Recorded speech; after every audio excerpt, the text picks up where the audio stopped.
Hello Ryan, Gus. I want to take a minute to show you something that's super exciting that has happened to me the last 2 weeks. You know that my son Andy, electrical engineer, has been working on a lap counting system for Northline Raceway since 2007. But things stalled about 6 years ago, and my brother and his childhood friend, two electrical engineers who've been retired, are backing Andy up and have offered their services. And the last week we've been testing and trying out ideas to actually build a lap counting system that can count an A car and B car sharing the same slot. As you know, we race 8 cars here, so that means 8 cars have to be identified and laps have to be counted. I wanted to show you what we've been doing here the last week, just for starters. Just to give you an idea, many of you guys have probably seen this tower. This is a 1/32 scale tower I built about 13 years ago. And this tower is a two-story structure, and it's at the end of the main straight where everybody can see it. As you can see, the main straight comes to here, and these are the stack of tires at the end for somebody who doesn't make the turn. But the point here is that it's at an area where everybody in the whole track can see it, and it's wired. A little 1/32 scale cameraman has an LED light that comes on, and I had to pull it down because I needed access to this board. This board right here represents a 7-segment display that can outline laps completed and the position that 8 drivers have as they go around the track.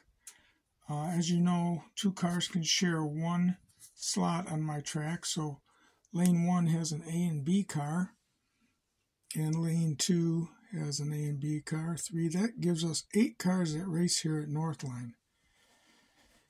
Now, 7-segment displays are a little bit old-fashioned today, but my brother and his friend Frank and my son Andy have put in the past 2 days 22 straight hours. I want to show you how this fits.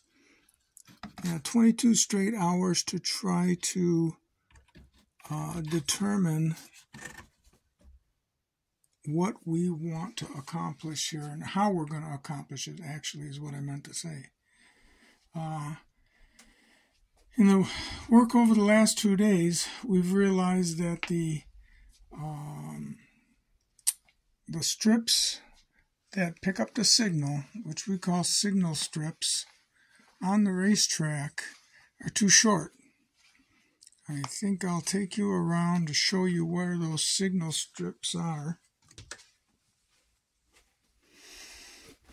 This, of course, is the highest point in the racetrack, and as the cars lap around, they go across the start-finish line where the first strip is. This is the equipment that they're using to determine how they are going to catch the top of a sine wave and the bottom of a sine wave as cars go past this strip right here. I'm going to see if I can point it right there. That's the start-finish line.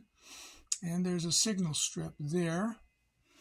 And as the cars go around, there's another signal strip right over there that I'm working on, and I'll show you that in just a minute. And finally, a third signal strip right here. What this does is, normally, AC, we call the right-hand side of the slot, this side, positive. It goes through the A car to negative, and the car moves forward. The B car does the same thing, but the wires are crossed inside the car so that the B car still goes forward when it gets its 1/60th of a second flash of power.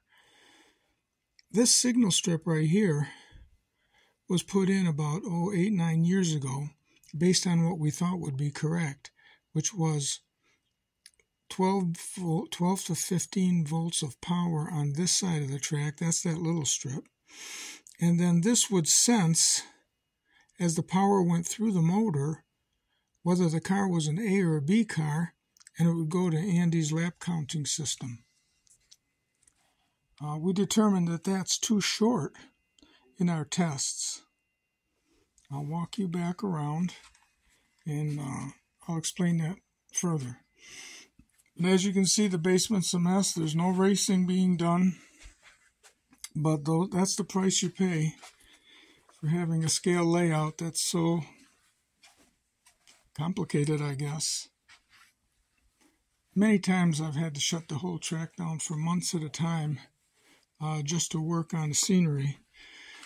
And I excel at that, and I enjoy it greatly, but electronics are a little bit out of my league. When you get past positive on one side and negative on the other, I can hardly cope with it, let alone 2 oscilloscopes going at the same time. This is the start-finish line right here. Hold that right there like that. And let me get a pointer. As you can see, we have the same power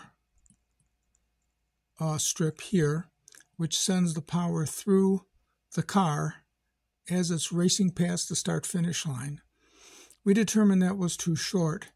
The cars just go too fast to be able to pick it up successfully. So what I did is I temporarily laid some tape over the track, and I made a much larger power strip, 3 inches long. And that power strip would be have power go through the car, and this strip, which we call the signal strip, would pick it up and take it to the system that's going to be able to display it on that 7-segment display. This was a great success yesterday, so much so that all 3 of the engineers working on this gave me the green light to cut the track up, or at least the copper tape, and put new 3-inch signal strips across here with a 3/8 gap so we don't get a short. I started doing that this morning, and then I realized that once I change it, you guys would never be able to see how it used to be. And that's the purpose of my work today. As you can see, I've put a 3 3/4 gauge over it, and I cut through the copper,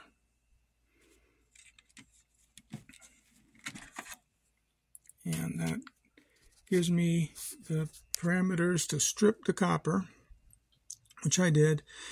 And now I'm going to lengthen the power strip and the sensor strip on the other side. In doing so, I saw that I had my wiring coming up from underneath the track soldered under this copper line that I stripped off.